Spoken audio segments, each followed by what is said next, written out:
de objetivos aparentemente impossíveis, aparentemente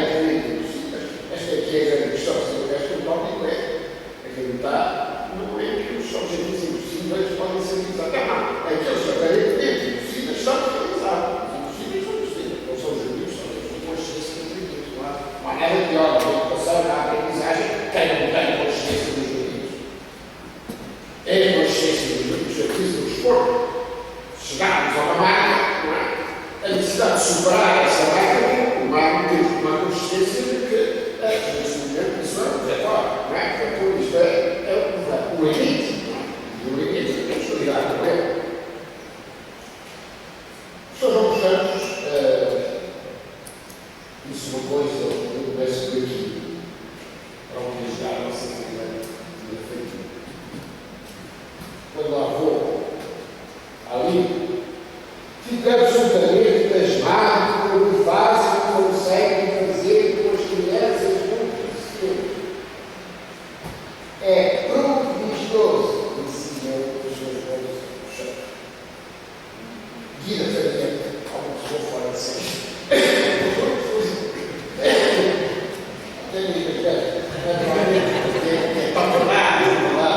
A Guida Faria era uma pessoa fora de série. Foi o professor João dos Santos. Eu dizia, a Liga dos Suficientes Motores foi inicialmente a experiência em curso técnico, de maneira de criança deficiente, pagávamos a renda, arranjávamos os móveis, pintávamos a casa e tratávamos das crianças. Assim se instalou a primeira clínica para as crianças deficientes e motores na Aldeia de Lisboa, a que associámos desde o início pais de crianças deficientes e leigos interessados no futuro. Leigos interessados no futuro. Todos, sem exceção. Os tais imperfeitos, não tão evidentes. E um dia um jornalista, quando foi à casa da Dona Junqueira, disse assim: isto é uma casa de pilares, é um título. Título a toda a língua de página, um jornal dizia: esta é uma casa de pilares. Fazem coisas absolutamente fantásticas, absolutamente extraordinárias. Naturalmente, o Sr. João dos Santos ligava esta experiência, ligava esta corrente das pessoas da Liga à experiência, naturalmente, do Colégio de Eduardo Rafael. E ele dizia: eu queria na escola, no ambiente familiar, a nossa intenção foi ensaiar os vários tipos de didática especial. E esta ideia da didática especial esteve bem presente nesta ligação radical que continua a existir, essa experiência do Colégio Eduardo Rafael e da Liga, hoje da Fundação da Educação. Que nos dizia o professor João dos Santos? O professor João dos Santos dizia, em primeiro lugar, que, falando de educação, a família é que deve ser o centro da educação. Ele dizia isto muito claro. A família, escuta-se muito, sabe? Qual é o eixo da educação? É o professor, é o aluno, é o estudante, é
E os Sr. João dos Santos acrescentaram: há sempre um pequeno segredo que nós temos, e que é base do quarto do carro.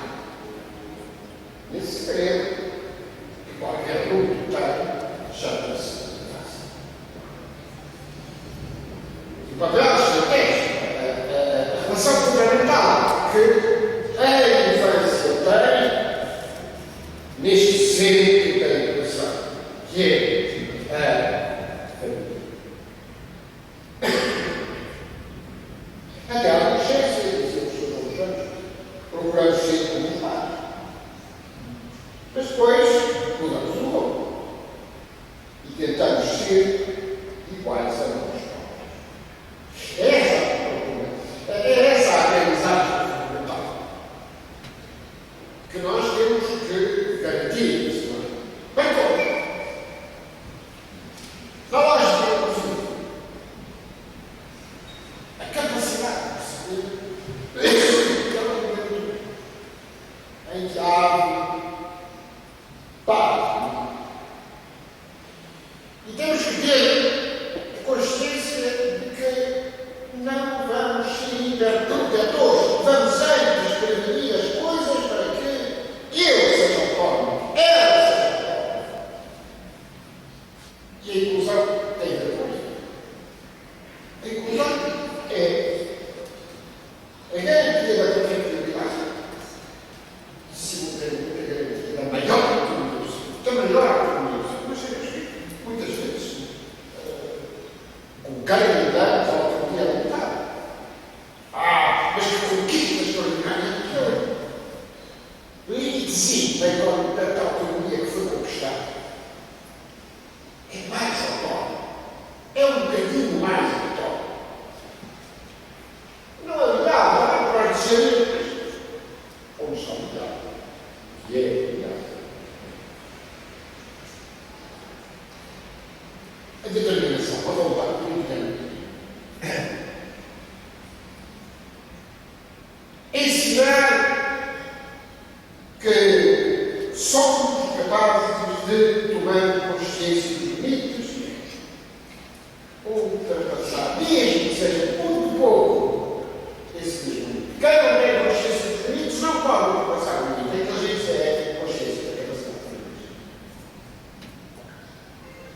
Esta é que é, no fundo, a questão fundamental. A tomada de consciência dos limites, a tomada de consciência da necessidade de superação do limite.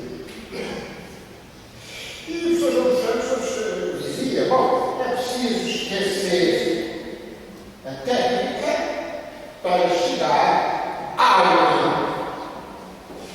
Atenção, mas eu explico. A técnica é perfeita. Mas a técnica é instrumental. Não se esqueça a técnica. É fundamental. É necessário tomarmos consciência de que a técnica não é um fim.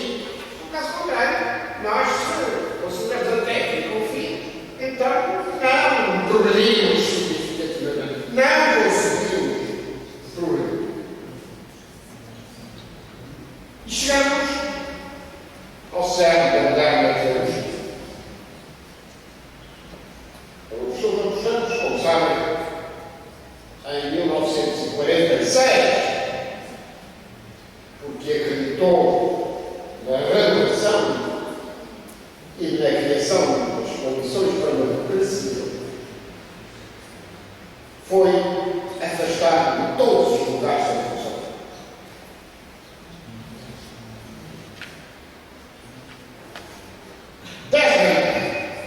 Hoje foi readmitido. Eu agradecia, apesar de ter tido essa dificuldade, porque isso me permitiu ir para a França, tomar contato com aquilo que mais avançado estava a fazer no domínio da guia, no domínio da psiquiatria, no domínio da psicanálise, e, aliás, é extraordinário. Conhece a foto do meu filho do Sr. João dos Santos, tenho fotografado com os maiores mestres da teologia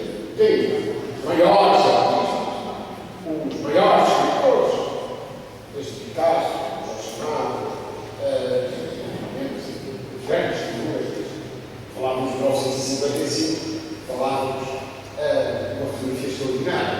Ela é Angela, justamente, e quem tem atrás, exatamente, é o professor que está nessa fotografia extraordinária, exatamente atrás. Ora, e a verdade é que o que diz que falar de desenvolvimento hoje, desenvolvimento humano, é falar de aprendizagem e de capacidade de aprender. Qual é a matéria-prima fundamental? Qual é o fator fundamental do desenvolvimento? A capacidade de aprender. Essa capacidade de sermos melhores, de sermos perfectíveis, de compreender os limites e de, a partir da consciência dos limites, nós podermos ultrapassar. Aprender é investigar e conhecer através da própria experiência adquirida. E muito curiosamente, voltando ainda à experiência, ao exemplo dos Jogos Campos, eu dizia: sabem qual é a primeira aprendizagem? A primeira aprendizagem, dizia, é a brincadeira. Aprender a brincar. Aprender a brincar. Conhecer. Dizia eu, o brincar tem a ver com a aprendizagem. Temos de deixar as crianças brincar. E esse ato de brincar significa, em particular, o aprender a linguagem, a língua, o saber fazer, o conhecer, o perceber que o outro é o resultado de nós mesmos. Não há brincadeira sem outro. Não há brincadeira sem tomar consciência dessa relação. E se eu sou satisfeito, uma criança, no seu mundo da brincadeira, ele tem a sua própria linguagem, ele tem o seu próprio código. Mas é um código para melhor compreender a realidade do cérebro, melhor compreender o mundo, o relacionamento com o mundo. Acrescentamos quando estamos que essa aprendizagem, que essa capacidade que começa logo a brincar. E notem que o brincar é compreender exatamente a etologia da vida da escola. Escola é o lugar do ócio. Isto causa perturbação aos leigos, não aos professores, não aos mestres, não aos educadores. Sabem bem o que é importante. Escola é ser o lugar do ócio. É o lugar do ócio porque é o lugar onde se pode desenvolver o conhecimento. Onde não devemos ficar apegados a fatores que nos limitem a compreensão dos outros. E esta ideia fundamental do lugar de aprender liga-se a três palavras.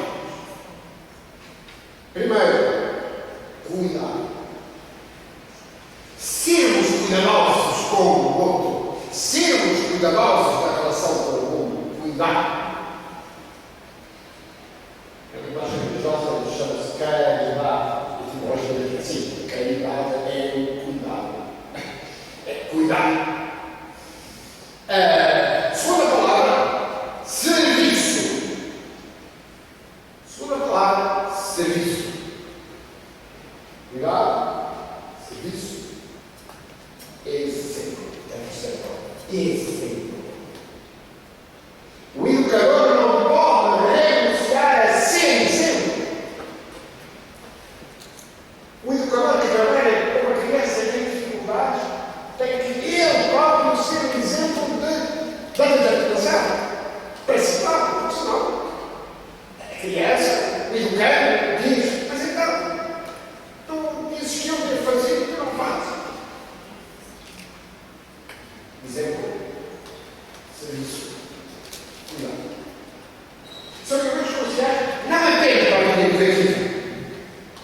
muito grande. E por isso, falaram de educação permanente. Um licenciado que sai de uma escola superior só tem licença para aprender. Se falar bem, a única licença que eu tenho é licença para aprender, para continuar a aprender. O conhecimento não vai. A relação humana não vai. Aprender até morrer. Aprender até morrer. Mas é aprender a mesmo. O saber não ocupa lugar. O saber não ocupa lugar. É um bom caminho. E por fim, termino dizendo que o ato de educar é um ato de troca. É sempre um ato de troca. Dou para quem diz. Eu não sei por exemplo da professora Luísa da Costa, que costuma dizer uma coisa muito bonita. Quando eu saio da sala de aula, não sei quem ganhou mais. Se fui eu, se foram os meus alunos. E acrescentar. Estatisticamente, quem ganha mais são os meus alunos. Por isso eu sou professora e eu sou aluno.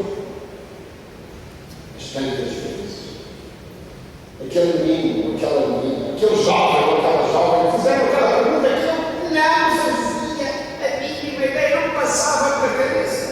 E suscitou aquele novo problema. Porquê? Pela capacidade de olhar, pela capacidade de ver para além das aparências. Quantas vezes nós passamos por um mesmo sítio e a criança diz: o que é aquilo que nós nunca tínhamos dado? É,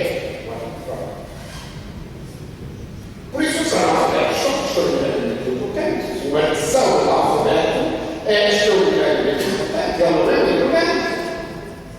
Ele deve ser alfabetizado, porque a alfabetização, eu costumo dizer que a alfabetização é algo tão importante que a primeira sociedade europeia a acabar com o analfabetismo tornou-se desenvolvida e desenvolvida foi a Alemanha, no princípio do século XIX. 80% de analfabetos, proibiram o casamento de primeiros analfabetos, e em 2 gerações toda a sociedade era alfabetizada. E a alfabetização significa apenas isso. Significa a capacidade de ler a Bíblia, a capacidade de ler um poema e a capacidade de ler uma boa medicamento. Tudo isto salva vidas. Poema ou a boa medicamento salva vidas. Permitem compreender que a vida tem sentido. Que os outros precisam de nós. E que todos somos imperfeitos. Está obrigado? Eu agora cheguei à hora.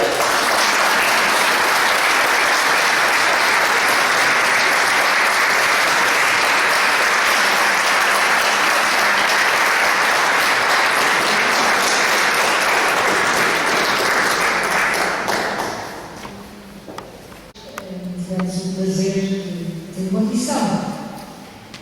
O professor é professor. Quando fala, é sempre professor. Eu acho que já nasceu professor. Há pessoas que nascem professor. Eu tenho uma filha que nasceu professor. Mas é bom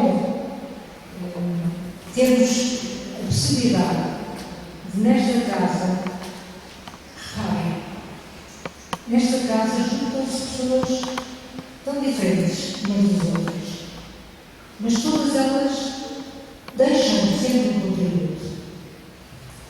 E o professor, cada vez que vem cá, nós aprendemos.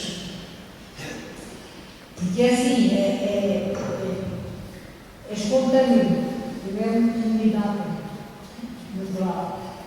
E é bom ouvir a maneira como fala, como diz as coisas. Muito obrigada. Isto é que é o verdadeiro prazer. Muito obrigada.